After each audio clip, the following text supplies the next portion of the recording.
Horror manga and comics are a unique and powerful medium for exploring our fears. But what truly scares us?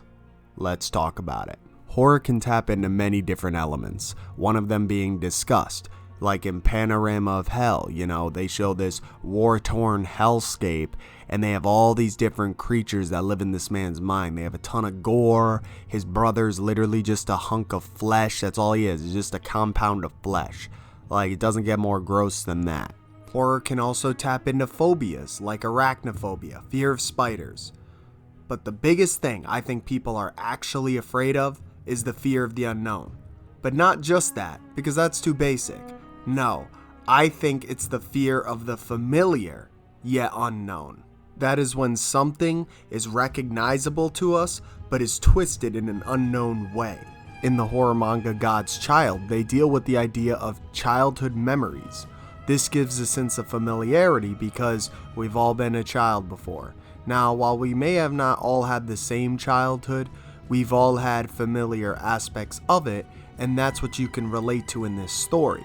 But it is unknown because it's a children's cult, so it's evil children, and that can be scary. They also delve into the darker parts of our psyche, which, I don't want to go off on a tangent, but part of horror's appeal, especially I noticed in manga stories, is delving into dark things that people normally wouldn't see in everyday life.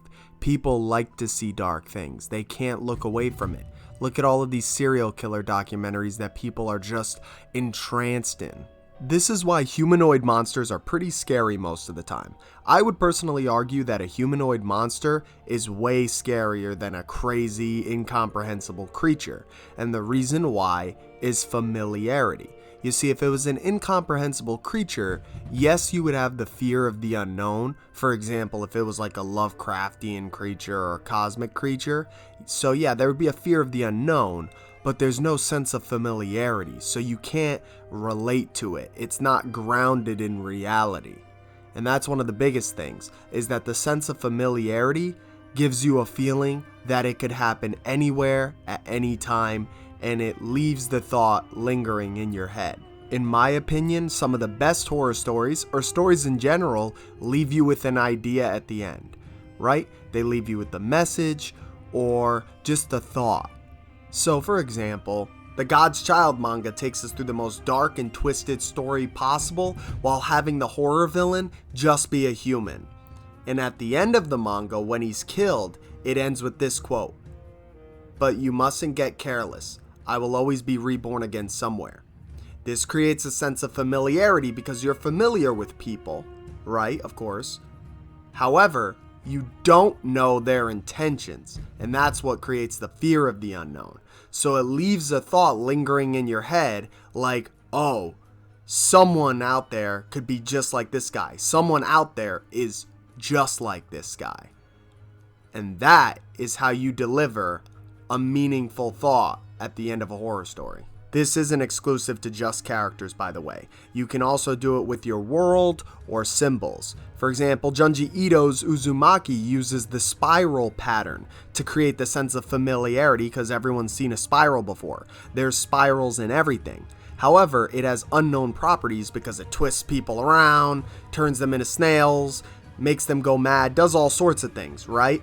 The Backrooms is a good example of doing this with a location because they take a familiar location and they change something about it, like they remove all the people or all the furniture or both. Now, of course, in terms of storytelling, we're not talking about what makes good horror here. We're talking about what makes scary horror. If I was talking about what makes a great horror story, I would start with characters and their beliefs. Why? Because if you care about characters and they're the victims or survivors, then you're going to want them to survive. Or if you like the killer, you might even want them to win, or you can sort of empathize or understand their thought process, which just makes the story way more engaging.